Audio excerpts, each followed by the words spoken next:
우선 지금 스크립트를 다 외우지 못해서 좀 많이 읽고 할 수가 있으니까 좀 양해 부탁드리겠습니다.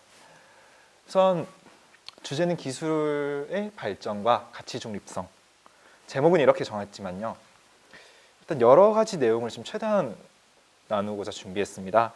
그리고 크리스천으로서의 색깔이 좀 가득하지만 그럼에도 불구하고 혹시 필요하신 분들, 도움이 되는 분들이 있다면 많이들 봐주셨으면 좋겠습니다. 먼저 말씀 두 구절을 읽고 시작하겠습니다. 태초에 하나님이 천지를 창조하시니라. 하나님이 지으신 그 모든 것을 보시니 보시기에 심히 좋았더라. 저녁이 되고 아침이 되니 이는 여섯째 날이니라. 제 소개를 하겠습니다. 저는 한동대학교 전산전자공학부에서 전자공학과 컴퓨터공학을 전공했습니다. 그리고 포스텍 단지 내에 베이다스라는 회사에서 근무를 하다 현재 양재동에 있는 디퍼아이라는 회사에서 근무 중입니다. 인베디드라고 하면 좀 생소하신 분들 많을 텐데 휴대폰 같은 거라 생각하시면 됩니다. 그것은 이제 운영체제 또는 이제 시스템 개발을 하고 있고요. 현재는 이제 딥러닝 솔루션의 시스템을 개발하고 있습니다. 진행은 이와 같이 진행할 겁니다. 배워서 남주자, 그리고 딥러닝 기술과 시대의 모습, 기술의 가치 중립성, 그리고 다시 배워서 남주자. 마지막으로 이제 따라 안심하라 내 믿음이 너를 구원하였다. 하나님이 지으신 그 모든 것을 보시니 보시기에 심히 좋았더라. 저녁이 되고 아침이 되니 이는 여섯째 날이니라. 군에 가기 2년 전, 그 2년 동안 배웠던 제 모교의 총장님께서는 단상에 서시거나 혹은 영상에 나오시거나 하실 때 항상 하셨던 말씀이 있어요. Why not change the world? 채플 시간과 그리고 인성교육 시간 거의 세뇌되다시피 할 정도로 들었던 그 얘기입니다. 그리고 그 영향으로 제가 항상 고민하고 그 2년 동안 배웠고 군에 갔다 와서 그 2년 동안 배워서 남주자입니다. 저는 이 배워서 남주자에 대해서 나누고자 합니다. 좋아하던 것이 사람을 해쳤던 날. 저는 어려서부터 호기심이 정말 강했어요. 어쩌면 정말 모든 것에 대해 호기심을 갖고 있었고 그리고 그것을 이해하기 위해서 정말 파고 또 팠던 그런 아이였습니다. 특히 그 중에서도 프로그래머였던 저희 외삼촌의 영향을 받아서 컴퓨터에 더 많은 관심을 가졌죠. 심지어 중학생 때에는 컴퓨터 부품을 개조하다가 컴퓨터가 고장이 나버려서 부모님께 어떤 핑계를 댈까 했던 고민이 지금 개발자인데도 지금 코딩할 때 하는 그 고민보다 그때 그 고민을 더 많이 했던 것 같아요. 그렇게 시간이 흘러서 저에게도 누구나가 떨 수밖에 없던 때가 옵니다. 바로 수능 전날. 전 그때 너무 떨려가지고요. 여러분들은 수능 전날 어떻게 그 떨림을 해결하실지 모르겠지만 저는 컴퓨터를 좋아했기 때문에 당당하게 어머니께 저 게임 2시간만 하고 잘게요 라고 말씀드리고 피파 온라인이라는 게임을 켭니다. 그렇게 2시간을 하고 다음날 수능을 치러 갔습니다. 전 그만큼 컴퓨터를 좋아했어요. 그런데 제가 고등학교를 다니던 시절에 한 사건이 터집니다. 자세히 설명드리지는 않겠지만 한 유명인이 악플 때문에요. 그 익명의 숨은 사람들이 던진 그 악플 때문에요. 스스로 목을 끊습니다. 스스로 세상을 져버렸고요. 그리고 이 일로 말미암아 이후에 이제 그 가족과 그리고 관련이 있던 분마저도 세상을 져버리게 됩니다. 전 컴퓨터가 너무 좋았어요. 제가 가진 궁금증들을 다 해소하기 좋았고 세상에 많은 지식과 정보들을 주는 좋은 창고였거든요. 그런데요, 그 좋아하던 컴퓨터가 사람을 죽이는 거, 그걸 보고서는 나중에 또 이야기할 내용이지만 가치 중립성, 그 기술의 가치 중립성에 대해서 처음으로 생각하게 되었습니다. 그리고 앞서 말씀드렸듯 전 한동대학교에 갔는데요. 이 이유로 이것을 바로잡고 싶어서 한동대학교에 진학하게 되었습니다.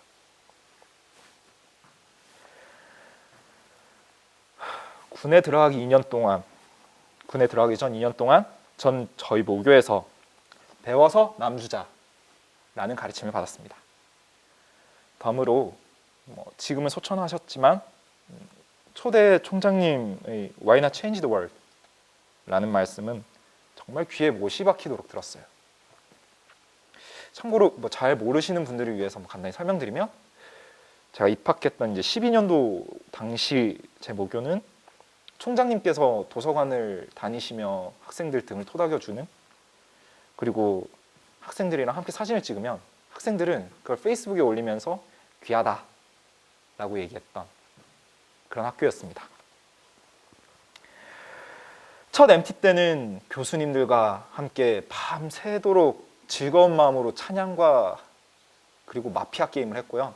그리고 말씀 나눔을 했습니다. 그리고 아침이 밝아올 때까지 넌 한동에 어떻게 오게 되었니? 라는 입학 간증을 한 10번은 한 것 같습니다.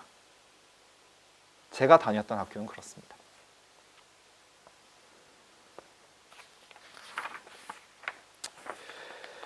아무튼 그 학교에서 배워서 남주자를 사실 학교 다닌 4년 내내 배웠는데요. 근데 군에 입대하고 그리고 제대하는 그 순간까지도 전 그 답을 찾지 못했었습니다. 저는 전자공학을 전공했는데요. 아무리 생각해봐도 이걸로는 제 배를 불리는 것 말고는 할 수 있는 게 없더라고요. 그래서 전과를 해보려 했습니다. 경영학을 하면 사회적 기업이라도 만들 수 있겠지. 그래서 경영학 입문을 들었는데 기재로가 나오더라고요. 그리고 실험 일정이 바쁘다라는 핑계로 교수님과의 면담을 하지 못하고 덕분에 결국에는 전과를 하지 못합니다. 그리고 전과가 가능한 학기가 다 지나버리고 저는 아무런 답도 찾지 못한 채 3학년을 마무리 지어간 때가 옵니다. 지금 그림에 보시는 건 Around View 모니터 또는 Surround View 모니터라는 기술입니다. 이 기술을 개발하는 회사에서 그 대표님께서 자율주행이라는 주제로 저희 학교에 강연을 오셨습니다. 저희 아버지께는 강직성 척추염이라는 병이 있어요. 그 병은 척추가 굳습니다. 목이 안 돌아가더라고요. 그 즈음에 저희 아버지께서 주차를 하시는데 사이드미러를 보신 게 아니라 차 문을 열고 선을 보시더라고요.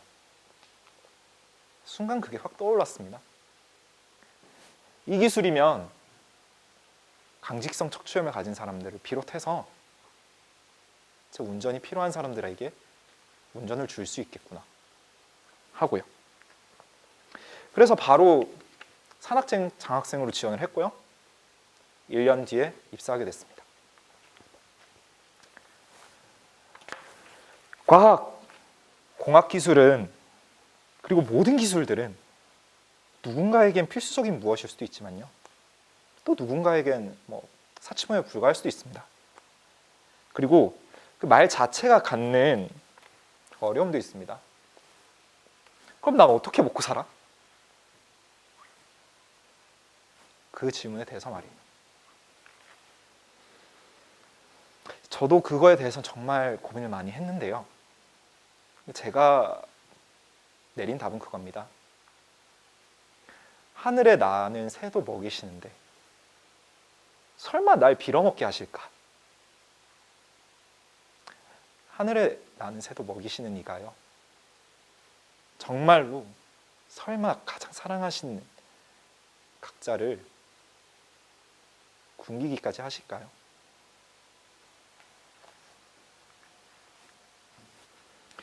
예수께서 이르시되 내 마음을 다하고 목숨을 다하고 뜻을 다하여 주 너의 하나님을 사랑하라 하셨으니 둘째도 그와 같으니 네 이웃을 네 자신같이 사랑하라 하셨습니다.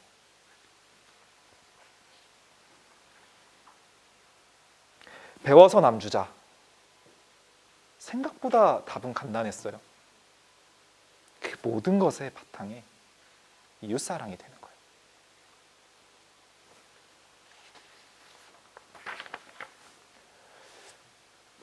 딥러닝 기술과 시대의 모습. 사실 딥러닝 자체보다는요, 이제 딥러닝 또는 이걸 포함하고 있는 인공지능, 이 가져올 이제 세상에 대해서 좀 더 나누고 싶습니다. 거기에 초점이 맞춰져 있기 때문에 딥러닝에 대한 설명은 최대한 좀 간략히 하도록 하겠습니다. 그리고 사실 여긴 딥러닝이라고 적어두긴 했는데 단순히 제가 지금 현재 근무하고 있는 회사가 딥러닝 솔루션 회사라 그래서 딥러닝을 적어두긴 했지만 인공지능으로 보시면 될 것 같아요. 제가 말씀드리고자 하는 바는 사실상 대부분의 인공지능이 이제 가져올 세상에 대해서 말씀드리고자 합니다. 간단히 딥러닝에 대해서 설명드리겠습니다. 지금 사실 여기 보시면 사라는 이미지예요. 사라는 이미지가 첫 번째 층, 두 번째 층, 세 번째 층, 네 번째 층 여러 개의 층을 지나면서 이제 최종적으로 얘가 확률적으로 사야라고 알려주는 것이 딥러닝인데요. 현재 여기 나와 있는 것은 그냥 단순히 추론 과정이고요. 그러니까 이것이다 라고 판단하는 과정이고요. 그럼 이걸 배울 때는 어떻게 배우냐? 아까 보여드렸던 이제 이 층 여러 개의 층들에는 우리 이제 방정식을 푸는 것처럼 x 또는 y 이런 값들이 무수히 많이 있습니다. 그 무수히 많은 x, y 값들을 이렇게 한번 보내고 이 결과가 4인지 아니면 다른 결과인지 그것들에 대해서 오류, 잘못 판단했으면 잘못 판단했다, 제대로 판단했으면 제대로 판단했다에 대한 결과를 다시 반대 방향으로 돌려보내줍니다. 그것이 이제 학습인데 그렇게 반대 방향으로 돌려주면서 아까 말씀드렸던 x와 y 값을 이제 최종적으로 결정한다고 보시면 돼요.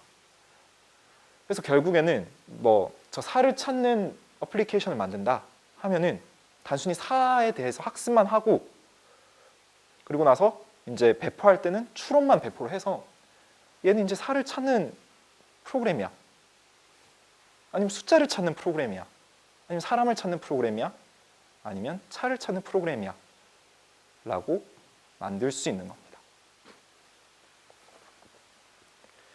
네. 번호판 인식. 이런 뉴스를 보신 적이 있으실 겁니다. 기존의 개발자가 떠올린 흐름대로 개발한 그러니까 알고리즘이라고 하는 건데요. 그 알고리즘 기반의 솔루션의 경우에는 지금 뉴스와 같이 변화에 대해서 대응하기가 너무 어렵습니다. 하지만 딥러닝 기반의 솔루션은 아까 말씀드렸던 것 같이 학습만 시켜버리면 끝이에요. 얘는 번호판이야 라고요. 사실 이걸 원래 시각적으로 보여드리고 싶어서 똑같이 이제 번호판 인식하는 거 그리고 8자리 번호판 인식하고 뭐 이런 것들을 보여드리고 싶었는데 이건 이제 개인정보 문제가 있을 것 같아서 좀 대체한 것인데 그 혹시 지금 영상 아까 보내드린 거 좀 출력해 주실 수 있겠습니까?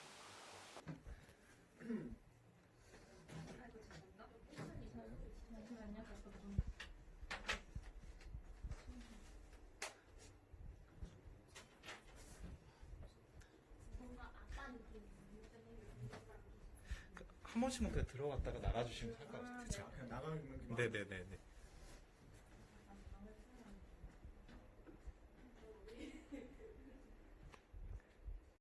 지금 현재 이 솔루션에는요 차도 찾고 사람도 찾고 그리고 차에 있는 번호판 그리고 이제 번호판에 대한 인식까지 하는 건데요. 초당 5장을 이 작은 기기에서 하는 거예요. 당장 내년에 이거의 10배에 해당하는 칩이 나올 예정이고요. 그리고 이거를 여러 개를 사용하면 그 성능은 무궁무진해질 거예요. 얘가 사용하는 전력이요 3W 지금 켜져 있는 이 불들보다 훨씬 적어요. 딥러닝 기술은 새로운 변화에 대해서 빨리빨리 대응해 줄 수 있다라는 장점도 있지만 동시에요, 무서울 정도로 빠르게 뭔가를 개발해내는 점도 있어요.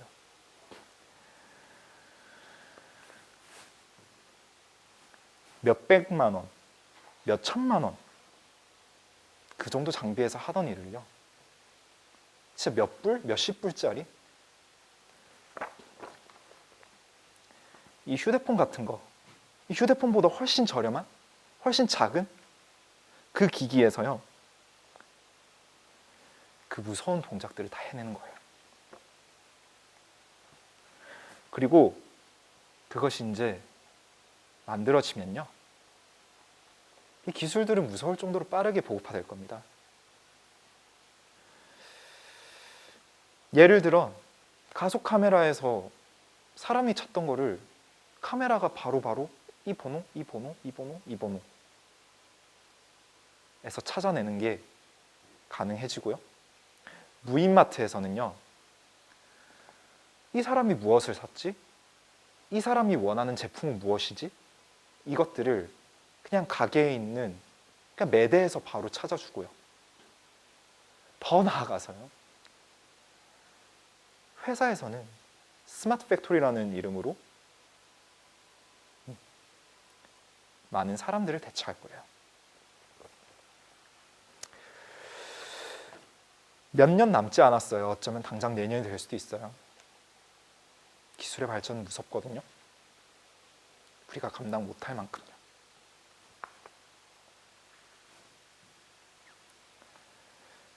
그러면 우리 시대의 모습은 어떻습니까? 저출산 문제가 계속되어 왔어요. 그 덕분에 인구 절벽이라는 게 시작됐대요. 그 인구 절벽은 생산 가능 인구가 이제 줄어드는 걸 의미하는데, 거기다가 이제 취업난이죠. 그리고 뭐 요새는 코로나가 이제 심각하게 가속화를 하고는 있지만 이미 이 사태 이전부터 많은 가게들은 문을 닫고 있었어요. 제조업이 무너졌고요. 예능이나 유튜버가 잘못된 건 아니지만 그 문화산업만이 이제 전 세계에서 뭐 훌륭하다 이런 평을 받고 있고요. 지방의 지역사회는 사람이 없어서 무너져 내리고 있는데요. 과연 이 시점에서 근미래, 빠르면 내년? 내후년의 모습은 어떨까요? 제 생각은 이렇습니다. 물론 과도기에 해당되는 내용이겠지만요, 사람들은 이제 마트의 주인이 아르바이트생을 쓸 돈이 없어가지고 어쩔 수 없이 인공지능으로 대체한 무인마트에서 물건을 사면서 이렇게 얘기하실 겁니다. 세상 참 좋아졌다.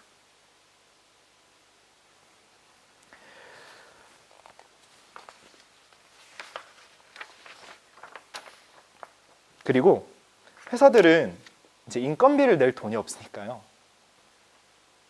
그 몇백 명의 직원을 잘라가면서 정말 어쩔 수 없이 인공지능으로 대체를 할 겁니다. 세상이 좋아졌다라고 했던 사람들 중 몇은요, 세상이 좋아졌기 때문에 생업을 잃을 거고요. 세상이 좋아졌다고 말했던 이들 중 몇은요, 세상이 좋아졌기 때문에 사람을 잃을 겁니다. 그리고 발달할 대로 발달한 기술들을 멈추지 못해서요,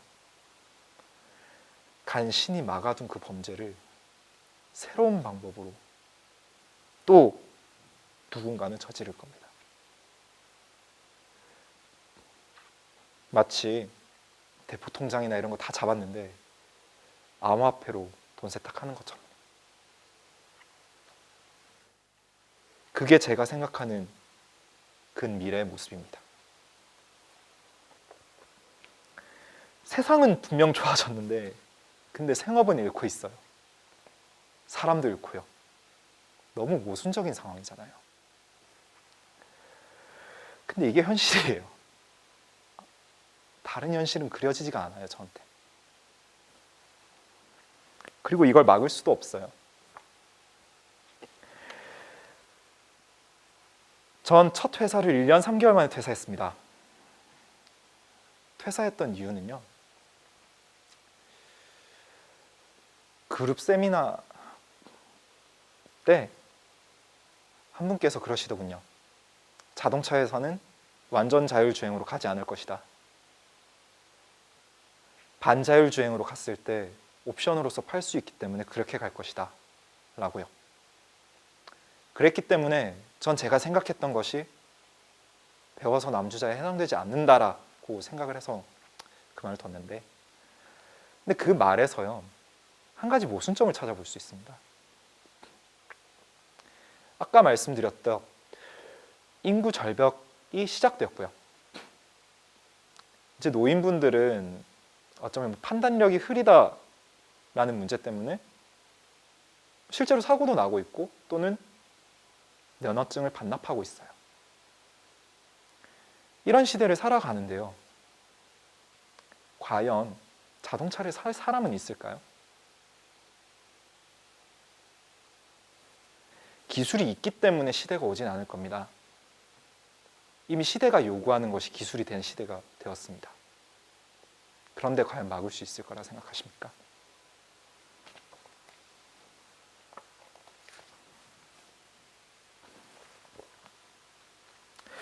너무 우울한 얘기만을 했는데요. 그래도 전 이걸 온전하게 다 해결할 방법은 있다고 생각해요. 넌 크리스천들에게는 윤리의식이라는 이름으로, 그리고 크리스천들에게는 고린도전서 13장의 형태로 전해져 오는 것이 있어요. 네 이웃을 네 몸과 같이 사랑해라.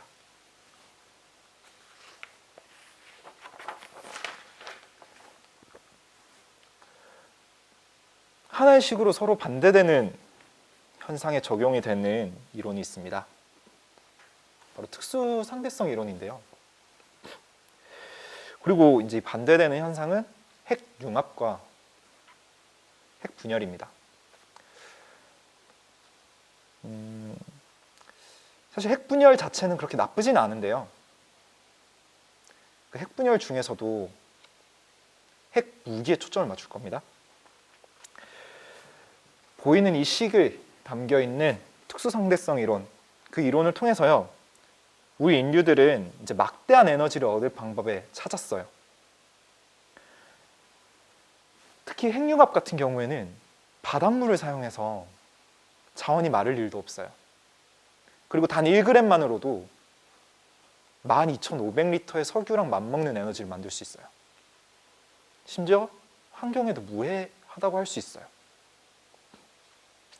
하지만 핵분열은 어떻습니까? 나가사키와 히로시마, 그리고 북한, 또는 체르노빌, 그리고 동경, 후쿠시마. 핵분열입니다. 원자력 발전소에서 현재 사용하고 있는 기술이고요. 그리고 히로시마와 나가사키에 떨어졌던 밴맨과 리틀보이가 그렇게 만들어졌어요. 이 동일한 식으로 말이에요. 막대한 에너지를 생성할 수 있었거든요.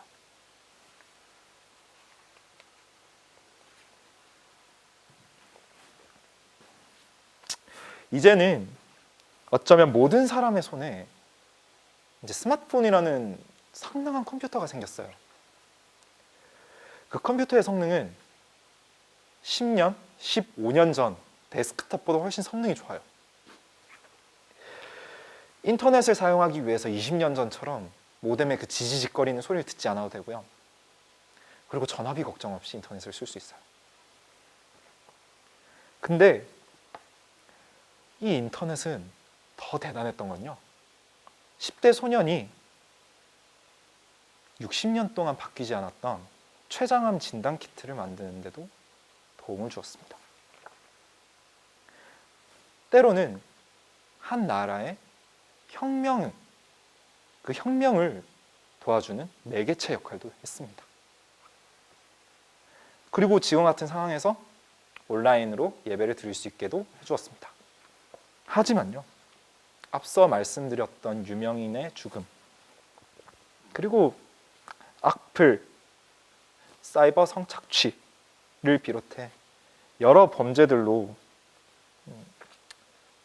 우울증에 시달렸던 연예인이 스스로 생을 마감한다거나 피해자의 삶이 앞으로도 재기가 거의 불능할 만큼 망가지는 그런 일들은 이제 더욱더 악랄해져 가고 있습니다. 이 일들은 인터넷 속에서 이루어졌고요.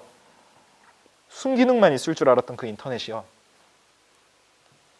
그 인터넷의 발전이 이렇게 가지고 온 결과입니다.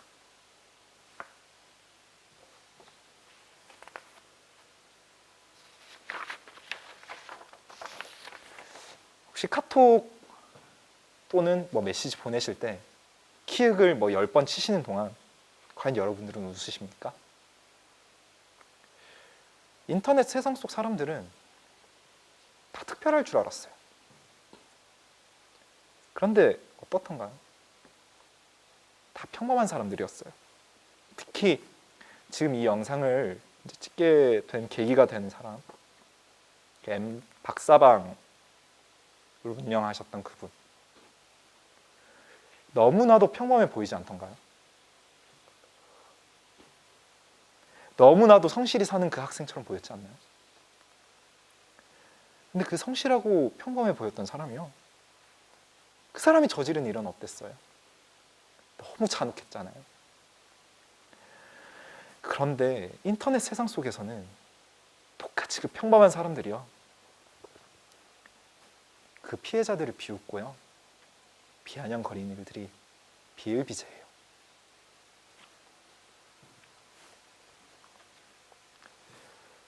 제도와 법, 대개 이제 보안을 위해 사용하는 기법 중에요, NAT라는 기법도 있습니다. 사실 이해하시기는 어려울 수 있는데 간단히 설명드리면 공유기 같은 거라 생각하시면 돼요. 사실 인터넷은 하나만 가입했는데 와이파이 쓸 때 하나의 공유기로 여러 사람들이 접속해가지고 하나의 인터넷을 쓰는 것처럼요. 이제 그걸 해주는 것을 NAT라고 하는데, 그럼 실제로 우리가 공유기로 와이파이로 접속을 하면요, 여기 보시는 것처럼 192.168. 0. 몇 이렇게 된 휴대폰도 외부에서 볼 때는 1.1.1.1 이라는 주소로 보게 됩니다. 그렇기 때문에 내가 누구인지 남에게 숨길 수 있는 방법이 될 수 있는 거예요. 그리고 VPN이란 기술도 있습니다. 이건 이렇게를 하나의 망이라고 보면 완전 멀리 떨어진 곳에 또 다른 망에 그 구성원으로서 들어가는 것처럼 보이는 겁니다.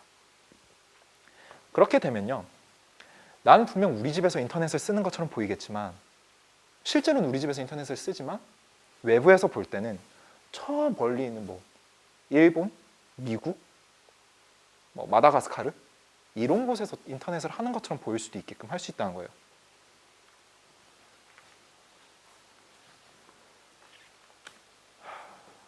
이 두 가지 기법으로 자신들은 완벽하게 숨겨놓고서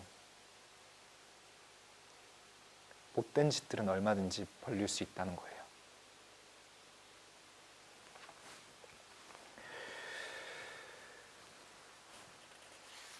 제도와 법 다 좋습니다.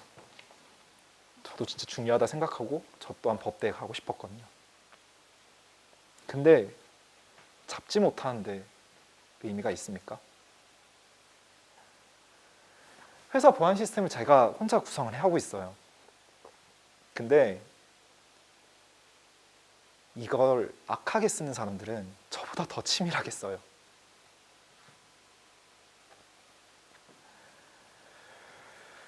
포렌식이라는 용어도 있어요. 다 좋아요.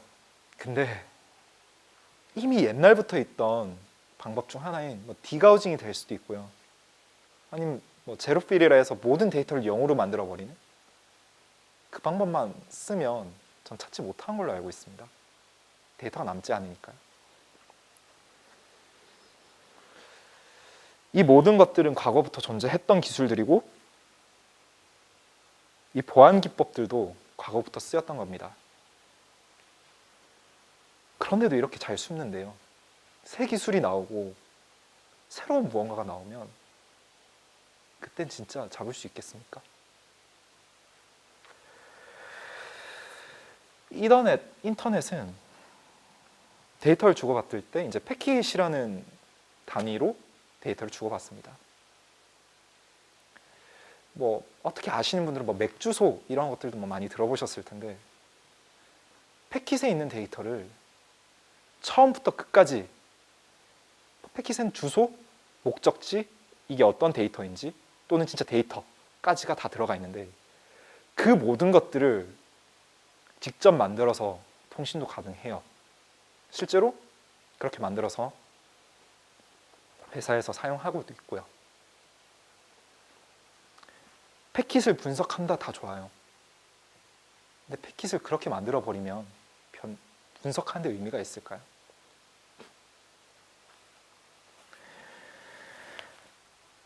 아직도 그 속에 숨어가지고요. 아동 성범죄가 이뤄지고 있고요. 스너프 필름이 공유되고 있고요. 심지어 마약 거래도 다 그 익명성 속에 숨어가지고 버젓이 일어나고 있어요. 그런데도 정말 제도나 법이 답일까요?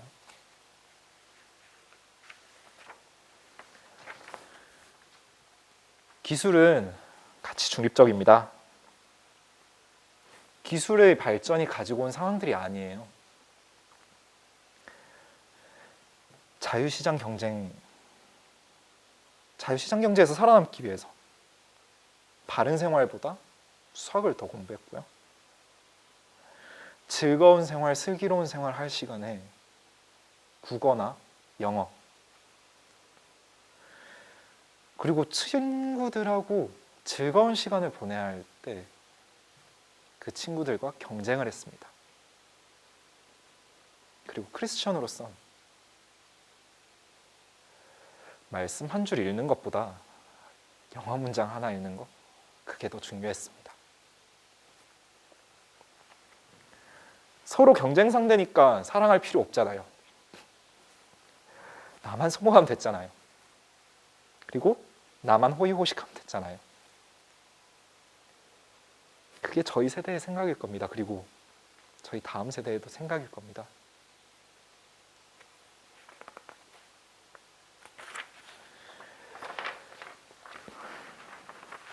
아이들에게 코딩을 가르치고 그런 것들 나쁘진 않다고 생각해요. 개발자인 저도 어려서부터 했으면 더 좋았을 거라고 생각은 하니까요. 다만 그렇게 해서 더 고차원의 범죄자가 나타나면 그때는 어떻게 하실 거예요? 인공지능 기술은요, 그 기술의 발전을 더욱더 가속화시킬 거예요. 생각만 하면 뭐든지 만들어낼 수 있거든요. 진짜 미적분을 몰라도 뭔가 훌륭한 무언가를 만들어낼 수 있고 영어를 모르면 동시 통역기를 만들어 버리면 되는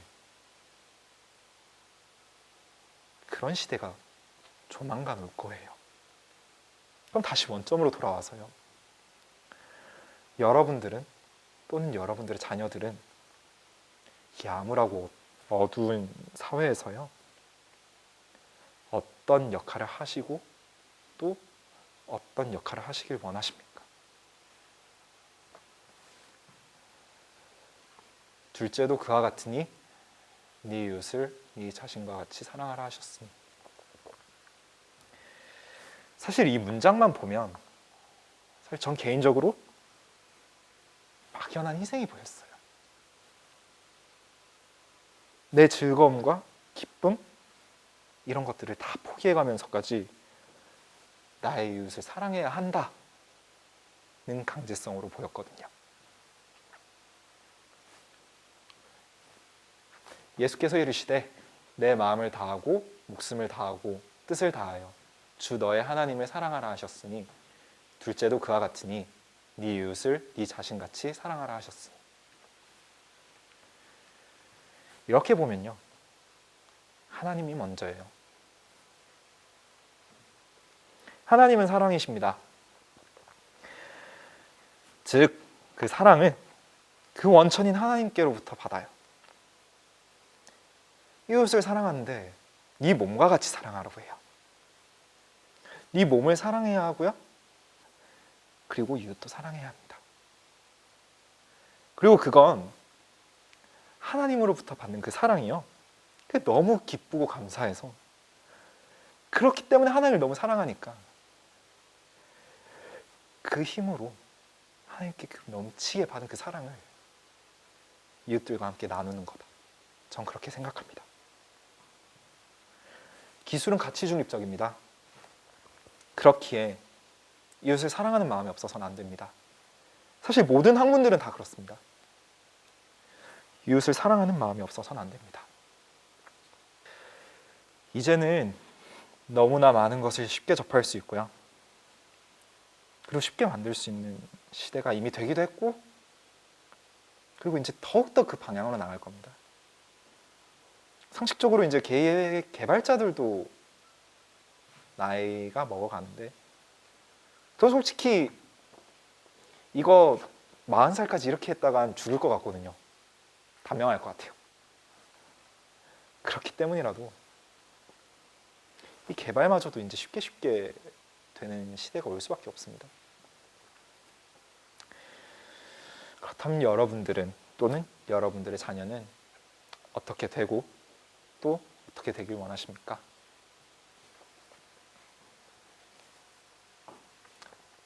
그 주인이 이르되 잘하였도다, 착하고 충성된 종아, 네가 적은 일에 충성하였음에 내가 많은 것을 내게 맡기리니 내 주인의 즐거움에 참여할지어다 하고. 이 말씀은 많이들 아시는 달란트 비유 이야기, 그 이야기에서 금 5달란트를 받아 5달란트를 남긴, 총 10달란트죠. 5달란트를 더 남긴 그 종과 2달란트를 받아서 그 2달란트를 더 남긴 그 종, 그 2명의 종이 들었던 이야기입니다. 그리고 1달란트 받은 종도 있는데요, 그 종은 이걸 묻어두었다가 돌아온 주인에게 이 말을 듣습니다. 악하고 게으른 종아 라고요. 각자의 재능대로 받은 그 달란트를 이용해서 그 달란트만큼의 열매를 맺는 자녀가 되시겠습니까? 아니면 그걸 묻어두고서 악하고 게으른 종아라는 얘기를 들으시겠습니까? 제게 배워서 남주자는 아까 말씀드렸던 사랑이 바탕이 되어야 되고요, 제가 받은 달란트를 그 달란트대로 사용해가지고요, 그 열매를 맺는 것이에요. 여러분들께 배워서 남주자는 무엇입니까? 그리고 배워서 무엇을 주시겠습니까?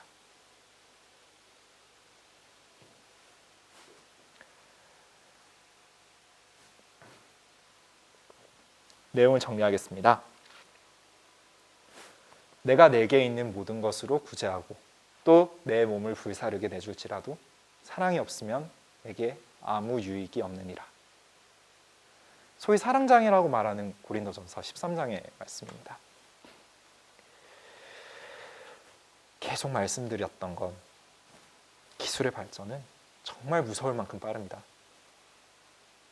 하지만 현재 사회와 그리고 그 윤리의식은 과연 그걸 뒷받침해 줄 수 있느냐에 대해서는 의문이 드는 시기입니다. 새로운 기술이 나오면 또 새로운 범죄가 생기니까요. 사랑이 없다면요,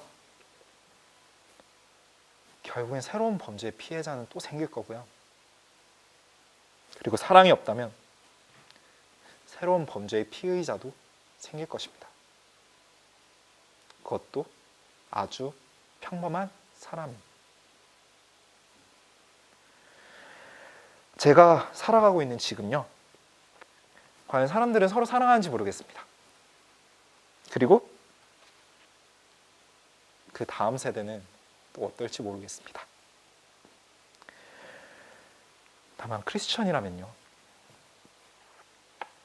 하나님께서 넘치게 주신 그 사랑을 느끼시고요, 그리고 누리시고 그 넘친 사랑을 서로와 나누면 어떨까 합니다.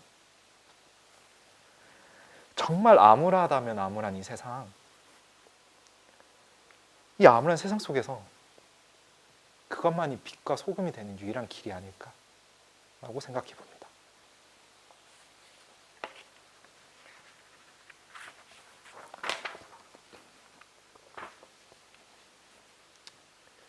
사실 이 영상은 하나의 사건으로부터 시작되었습니다. 박사방 엠번방, 그걸 보고 마음이 너무 아파서 목사님께 연락을 드려서 제가 제안을 했거든요.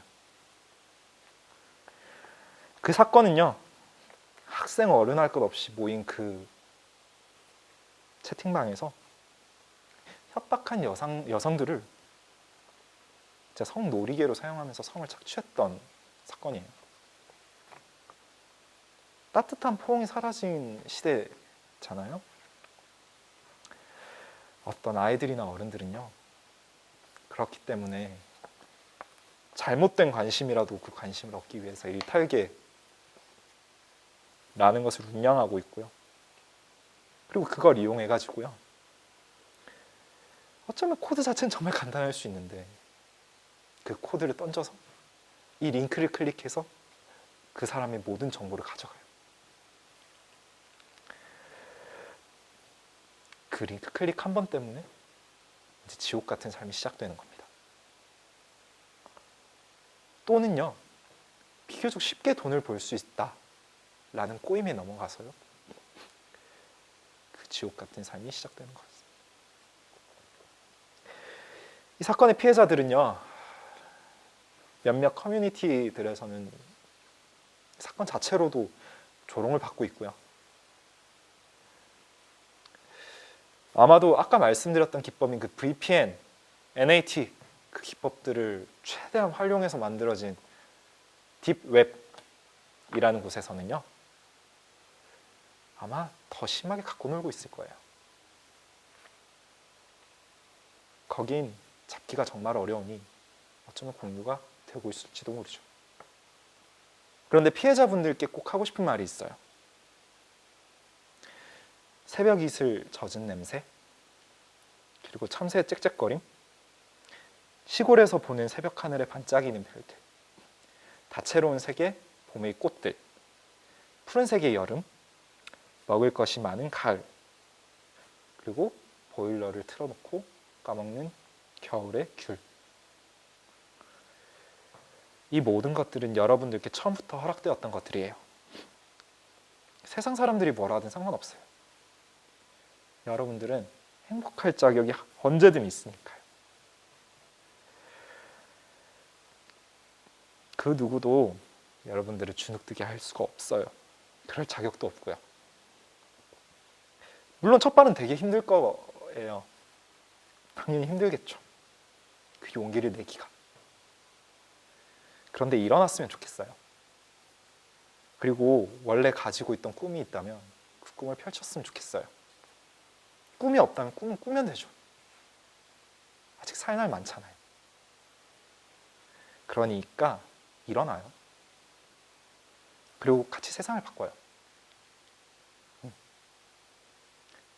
그리고 당신 크리스천이라면 모든 것들 위에 계신 이가 당신을 감싸주고 있다는 거 잊지 않았으면 좋겠어요.